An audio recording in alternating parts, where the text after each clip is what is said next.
This episode is supported by edX. Termites, prairie dogs, and people are all great builders, each in their own way. And we all share one crucial problem. Put a bunch of us in a closed space, breathing oxygen in and CO2 out, and it doesn't end well. Our tallest skyscrapers and deepest mines are almost completely cut off from outside air. To keep those inside from suffocating, human engineers use giant machines to bring in fresh air and pump stale air out. Termite mounds have the same problem. The largest are more than 10 meters high. On a human scale, that's like a skyscraper 3.5 kilometers tall. Only instead of condos and offices, it holds one big farm. The termites collect wood, which grows fungus that the termites eat. All that fungus and the millions of termites that tend to it create a ton of CO2, which would suffocate the colony and their crops if it builds up. To keep the air fresh, the whole mound acts like a big lung.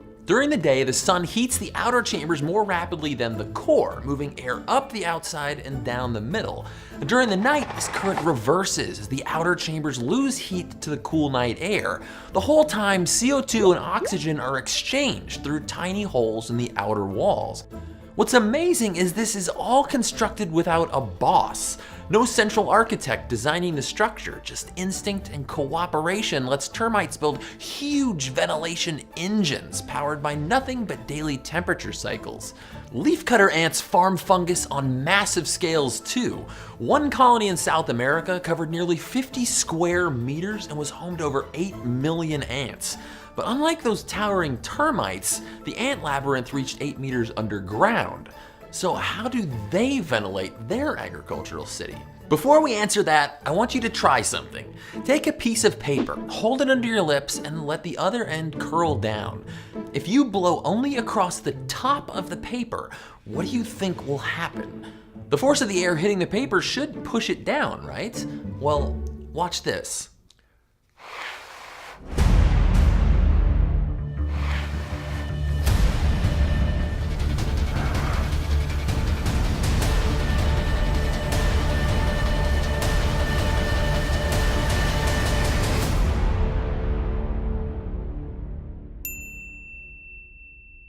Here's what's happening. Air is a fluid. When I force air across the top of the paper, that stream pulls other air along due to viscosity, which is like the friction of fluids. This leaves an area of low pressure behind and the paper is pulled up to fill it. It's called the Coanda effect. So what does that have to do with ants? Check this out.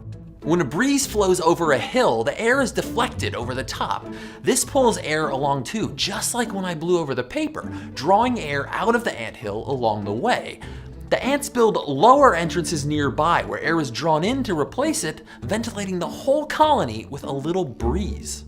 Prairie dogs get the same effect from their mounds. Breezes over taller hills draw air through the connected tunnel system, keeping the whole town breathing fresh. There's even a tiny shrimp that uses this same system to keep fresh water flowing through its burrows. Persian and Egyptian architects have used similar structures to cool buildings for centuries, but tiny animals beat us to that technology by millions of years. Nature is full of species that build their environment to suit them. Countless expert animal architects. Sometimes, all you need to solve the most complex engineering problems is the awesome power of evolution. And that's a breath of fresh air. Stay curious. Thanks to edX, our nonprofit partner, for sponsoring this episode. edX.org is where you can learn for free from Harvard, MIT, and other universities around the globe.